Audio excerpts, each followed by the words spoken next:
నిజామాబాద్ జిల్లా వ్యాప్తంగా viral fevers వణికిస్తున్నాయి. Nizamabad Bodhan ప్రభుత్వ ఆసుపత్రిలో కుప్పలు తెప్పలుగా రోగులు చేరుతున్నారు. మంగళవారం ఒక్కరోజే నిజామాబాద్ ప్రభుత్వ ఆసుపత్రిలో వైరల్ జ్వరాలతో 12 మంది చిన్న పిల్లలు మృతి చెందారు. కనీసం జ్వరానికి ఇచ్చే డోలో, పారాసిటమాల్ టాబ్లెట్స్ కూడా అందుబాటులో లేవని రోగులు వాపోతున్నారు. ఒక్క బెడ్ పై 4 రోగులు ఉండాల్సి వచ్చింది. వైద్యం చేయడానికి సీనియర్ వైద్యులు లేరంటూ కనీసం వచ్చి చూడడానికి కూడా ఎవరూ లేరని రోగులు ఆవేదన వ్యక్తం చేస్తున్నారు. ఒక్కరిద్దరు జూనియర్ డాక్టర్లు తప్ప ఎవ్వరూ తమ దగ్గరికి రావడం లేదని చెబుతున్నారు. నిజామాబాద్ చుట్టుపక్కల గ్రామాల నుండి ప్రసూతి వైద్యం కోసం వచ్చి వైద్యం అందక గర్భవతులు వెనక్కి వెళ్లిపోతున్న దుస్థితి నెలకొంది.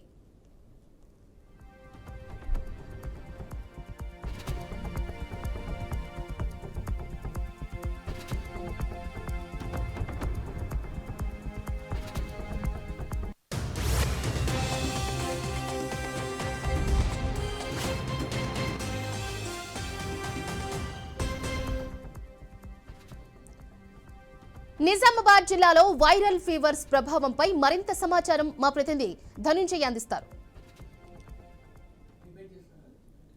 నిజామాబాద్ జిల్లా వ్యాప్తంగా వైరల్ ఫీవర్తో పాటు డెంగ్యూ డేంజర్ బెల్ మోగిస్తుంది. ఇప్పటికే అనేక మంది ఈ వ్యాధిన బారిపడి ఇబ్బందులు పడుతున్న పరిస్థితి మనం రోజుకు చూస్తున్నాం. గత 4 రోజులుగా జిల్లాలో ఈ వైరల్ ఫీవర్ తీవ్రతతో అనేక మంది ఇబ్బందులు పడుతున్నారు. ప్రస్తుతం గ్రామీణ ప్రాంతాల్లో సైతం ఇలాంటి దీనిపై అవగాహన సైతం కల్పిస్తున్నారు. ప్రస్తుతం నిజామాబాద్ జిల్లాలోని ప్రధాన ఆసుపత్రులు ఇప్పటికే కిటకిలాడుతున్నాయి.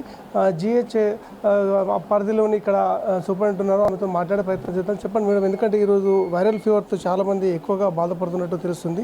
మన దగ్గర ఎంతమంది వస్తున్నారు మేడం? మన దగ్గర కూడా డైలీ ఒక 20 to 30 పేషెంట్స్ వరకు అడ్మిషన్స్ అవుతున్నారు.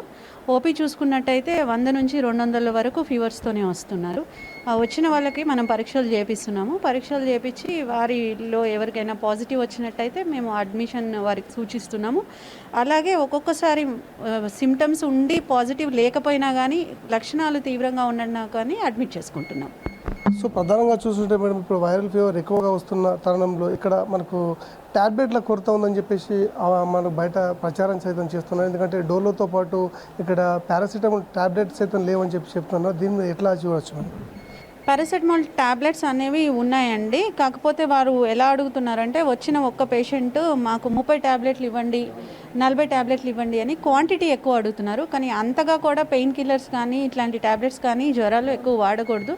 మనకి ఎవరికైతే రిక్వైర్మెంట్ ఉందో వాళ్ళకి మనం రిక్వైర్మెంట్ పట్టి అయితే 5 days కోర్స్ అయితే ఇస్తున్నాము.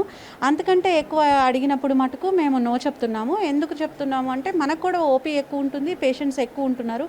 మనం వచ్చిన స్టాక్ మనం నెలంతా అందరికీ సమానంగా పంచాలి, కానీ ఒక్కళ్ళే 30 ట్యాబ్లెట్స్ అడిగితే ఇవ్వలేం కదా. అయినా అలా ఎక్కువగా ట్యాబ్లెట్స్ వాడినా కానీ మంచిది కాదు కాబట్టి మేము ఇవ్వట్లేదు. సో మేడం, ఇప్పుడు ప్రధానంగా చూస్తుంటే వైరల్ ఫీవర్తో అనేక మంది వస్తున్నారు.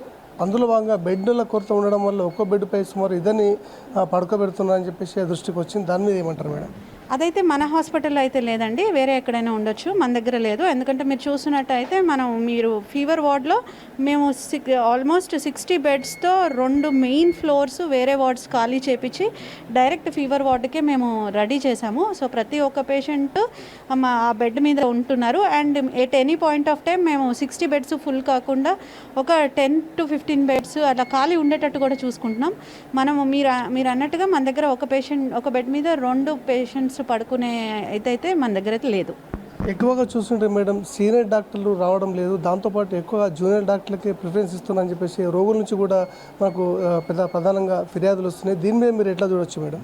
సీనియర్ డాక్టర్స్ అనేవాళ్ళు ఖచ్చితంగా ఉంటారండి. సీనియర్ డాక్టర్స్కి మన దగ్గర ఒక దగ్గరే వాళ్ళు ఓపీలో కూర్చొని కంటిన్యూస్ డైలీ ఓపీలో కనపడే పరిస్థితి ఉండదు. సీనియర్ డాక్టర్స్కి కొంతమందికి సర్జరీస్ ఉంటాయి, మేజర్ సర్జరీస్ ఉంటాయి, డెలివరీస్ ఉంటాయి, అట్లనే టీచింగ్ ఉంటుంది, ఐసీయూ ఉంది. మన దగ్గర ఆల్మోస్ట్ 250 బెడ్ల ఇంటెన్సివ్ కేర్ యూనిట్ ఉంది. సో ఎక్కడైతే సీనియర్ డాక్టర్స్ అవసరాలు ఉంటాయో అక్కడ ఖచ్చితంగా వాళ్ళు ఉంటారు. మీ పేషెంట్స్ ఏమనుకుంటున్నారంటే వచ్చి చూసిన ఓపీలో కనపడకపోయినా ఎక్కడన్నా కనపడకపోతే లేరు అనుకుంటున్నారు. కానీ వారు లేనిదే ఆల్మోస్ట్ మన ఓపీ 3000 వరకు రీచ్ అయింది. అండ్ ఇన్ పేషెంట్స్ 1000 పైన ఉంటుంది. ఇంతమంది పేషెంట్స్ ఇంత చక్కగా డిశ్చార్జ్ అయ్యి సంతోషంగా బయటకు వెళ్తున్నారంటే ఓన్లీ జూనియర్ డాక్టర్స్ మీద అయితే హాస్పిటల్ నడవదు. ఎక్కువగా చూస్తుంటే మేడం, ఇప్పుడు ప్రధానంగా ల్యాబ్తో పాటు స్కానింగ్ సెంటర్లో టెక్నీషియన్ కొరత ఉంది. దీంతో భాగంగానే మీరు బయట చేయించుకోవాలని చెప్పేసి హాస్పిటల్ సిబ్బంది రోగులకు చెప్తున్నారని చెప్పేసి అది కూడా ఒక ఫిర్యాదు వచ్చింది. దీని మీద ఎట్లా చూడొచ్చు మేడం? అది లేదు అండి. ఎందుకంటే చాలామంది పేషెంట్స్ ఏం చేస్తున్నారంటే బయట ప్రైవేట్ హాస్పిటల్ డాక్టర్ దగ్గరికి వెళ్ళి అవసరం ఉన్నా లేకపోయినా అక్కడ సిటీ స్కాన్ రాసినట్టయితే మన దగ్గరకు వచ్చి ఆ స్కాన్ తీయమని అడుగుతున్నారు. మనం అలా డైరెక్ట్గా చేయట్లేదు. మనం ఓపీకి పంపించి మన డాక్టర్ సర్టిఫై చేస్తేనే చేస్తున్నాము. అంతేకాని లేదు సిటీ స్కాన్ అట్లాంటివి అవసరం ఉన్నప్పుడు అడ్మిషన్ చేసుకొని చేస్తున్నాం. లేకపోతే ఓపీ వచ్చిన 3000 మందికి స్కాన్ చేయాలి అని అంటే ఒక్క స్కాన్ ఆల్రెడీ మనము రోజుకి 150 మంది వరకు ఎక్స్రేస్ 150 నుంచి 300 వరకు మనం ఎక్స్రేస్ తీస్తున్నాం. అల్ట్రాసౌండ్ కూడా 300 మందికి అల్ట్రాసౌండ్ చేస్తున్నాము. And CT scan 50 CT scans మీరు స్టాటిస్టిక్స్ తీసుకున్నట్టయితే 50 సిటీ స్కాన్స్ డైలీ అవుతున్నాయి. ఇంతకంటే ఎక్కువ చేసినట్టయితే మిషన్స్ కూడా పనిచేయకుని పరిస్థితి వస్తుంది. సో మిషన్ని పట్టి మనం ముందుకు వెళ్ళాల్సిన అవసరం ఉంటుంది. ఎమర్జెన్సీ ఉన్న వాళ్ళందరికీ అదే రోజు అప్పుడే చేస్తున్నాము. ఎమర్జెన్సీ లేకపోతే వారికి ఒక డేట్ ఇస్తాము. ఆ డేట్ రోజు వచ్చి చేసుకోవాలి. ఇది మన దగ్గరే కాదు, ఏ హాస్పిటల్లో అయినా ఇదే పరిస్థితి ఉంటుంది. సో చివరిగా మేడం, మీరు ప్రధానంగా చూస్తుంటే మనకు ఎక్కువగా ఈ మధ్యకాలంలో ఈ డెంగ్యూతో పాటు విష జ్వరాలకు సంబంధించిన మరణాల సంఖ్య ఏమైనా జరిగాయా? ఇప్పుడు డెత్ కేసులు ఎన్ని అయినాయి? దాంతోపాటు మొన్న 2 రోజుల క్రితమే మంగళవారం రోజులు అత్యధికంగా సుమారు 10 మంది నుంచి 12 మంది చనిపోయారని చెప్పేసి ఒక రూమర్స్ ఇస్తున్నాయి. దీని మీద ఎట్లా చూడొచ్చు? 250 మంది ఐసీయూలో ఉన్నప్పుడు ఖచ్చితంగా 10% ఆఫ్ పేషెంట్స్ మోర్టాలిటీ ఉంటుందండి. ఆ చనిపోయిన పేషెంట్స్ జ్వరాలతో చనిపోయిన వాళ్ళు కాదు. జ్వరాలతో చనిపోయిన వాళ్ళు మన దగ్గర ఒకళ్ళు కూడా రికార్డ్ అవ్వలేదు. చనిపోయే వాళ్ళు ఐసీయూలో ఉన్నప్పుడు మల్టీ ఆర్గన్ ఫెయిల్యూర్లో ఉన్న వాళ్ళు, అట్లానే యాక్సిడెంట్లో మొత్తం బ్రెయిన్ డ్యామేజ్ అయిన వాళ్ళు, అలాంటి వాళ్ళు చనిపోతారు. అండ్ ఇప్పుడు మీరు మన దగ్గర ఎక్కువ ఐసీయూ బెడ్డెడ్ ఉండడం మూలంగా, అలాగే వెంటిలేటర్స్ కూడా మన దగ్గర ఎక్కువ ఉండడం మూలంగా చాలామంది పేషెంట్స్ బయట ప్రైవేట్ హాస్పిటల్లో 20 రోజులు 15 రోజులు అడ్మిట్ అయ్యి అక్కడ ట్రీట్మెంట్ తీసుకొని లాస్ట్ మొమెంట్ వారి దగ్గర మనీ లేనప్పుడు మన దగ్గరకు వచ్చి రిక్వెస్ట్ చేసి మేము ఉంటాము అని చెప్తే మేము హ్యుమానిటేరియన్ గ్రౌండ్స్లో వాళ్ళు చనిపోతారన్న విషయం మాకు తెలిసినా కానీ, వాళ్ళ పేషెంట్ అటెండర్స్ కూడా తెలిసినా కానీ మేము అడ్మిట్ చేసుకొని చివరి వరకు ఉంచుతున్నాము. అందుకే మీరు చూసినట్టయితే ఒక పేషెంట్ ఎవరు చనిపోయినా కానీ బయట గొడవ చేయడం అట్లాంటివి ఏమి లేవు. ఎందుకంటే వాళ్ళకే తెలుసు ఆ పేషెంట్ చనిపోతారన్న విషయం. సో చివరిగా ఇప్పుడు ప్రస్తుతం ఈ వైరల్ ఫీవర్ ఎక్కువగా ఉంది కాబట్టి ప్రజలకు మీరు ఎట్లాంటి సూచనలు ఇస్తారు? పేషెంట్స్ భయపడాల్సిన అవసరం ఏం లేదండి. ప్రతి సీజన్లో ఇలాంటి ఫీవర్ పీక్ వస్తుంది, తగ్గిపోతుంది. అండ్ ఫీవర్ పీక్ వచ్చినప్పుడు మనలో కూడా ఇమ్యూనిటీ ఉంటుంది. అందరూ అంత ఇమ్యూనిటీ తక్కువైతే ఏం లేవు. ఎందుకంటే పెద్ద అదైన కోవిడ్నే మనం 3 సంవత్సరాలు కష్టపడి ఎదుర్కొన్నాము. ఇవన్నీ చిన్న జ్వరాలు, దీనికి సంబంధించిన ట్రీట్మెంట్స్ కూడా ఉన్నాయి. అందరూ జాగ్రత్తగా బయటపడతారు. ఒక సలహా పేషెంట్స్ అందరికీ ఏంటంటే, మీకు జ్వరం వచ్చినప్పుడు దయచేసి పరీక్షలు చేసుకోండి అండ్ డాక్టర్ని ఎర్లీగా కన్సల్ట్ అవ్వండి. చాలా వరకు మన దగ్గర వచ్చే పేషెంట్స్ కానీ బయట కూడా చాలా లేట్గా వెళ్ళిపోతున్నారు. ఆ లేట్గా వెళ్ళినప్పుడు almost any fever, viral fever at the end multi organ failure అవుతుంది. కిడ్నీస్ ఖరాబ్ అయిపోతాయి, లివర్ పాడైపోతుంది అండ్ లంగ్స్లో ARDS అని అక్యూట్ రెస్పిరేటరీ డిస్ట్రెస్ సిండ్రోమ్ అని వస్తుంది. సో ఇవి వచ్చినప్పుడు మా దగ్గర వచ్చినట్టయితే ఎవరు కూడా మేము సేవ్ చేయలేము.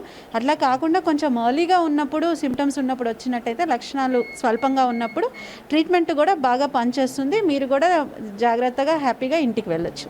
Thank you madam. ఇది మనం ప్రస్తుతం చూస్తున్నాం. ఎందుకంటే వైరల్ ఫీవర్ డేంజర్ మేల్ మోగిస్తున్న క్రమంలో ప్రభుత్వం ఇప్పటికే అప్రమత్తంగా ఉంది. జిల్లా కేంద్ర ప్రభుత్వ ఆసుపత్రిలో ఇప్పటికే బెడ్ల సంఖ్య సైతం పేశారు. ఎందుకంటే కొద్దిపాటి రోమోస్ లేచినప్పుడు కూడా వాటికి ఎటువంటి ఇబ్బందులు లేకుండా జిల్లా ఆసుపత్రిలో అన్ని కనీస మౌలిక వసతులు సైతం ఏర్పాటు చేస్తున్నాం. ఎందుకంటే ఇప్పటికే ప్రధానంగా చూస్తుంటే ఓపీ సంఖ్య సైతం ఈ వైరల్ ఫీవర్తో పెరుగుతున్న దృష్ట్యా వాటికి అనుగుణంగానే బెడ్ల సంఖ్య సైతం పెంచి ప్రజలకు మెరుగైన వైద్యం అందించే దిశగా జిల్లా కేంద్ర ఆసుపత్రి ఎప్పుడు ఇళ్ళవేళలా ఉంటుందని చెప్పేసి ఆసుపత్రి సూపరింటెండెంట్ పద్మరాజు చెప్తున్నారు. ఇది ప్రస్తుతం ఇక్కడ తాజా పరిస్థితి.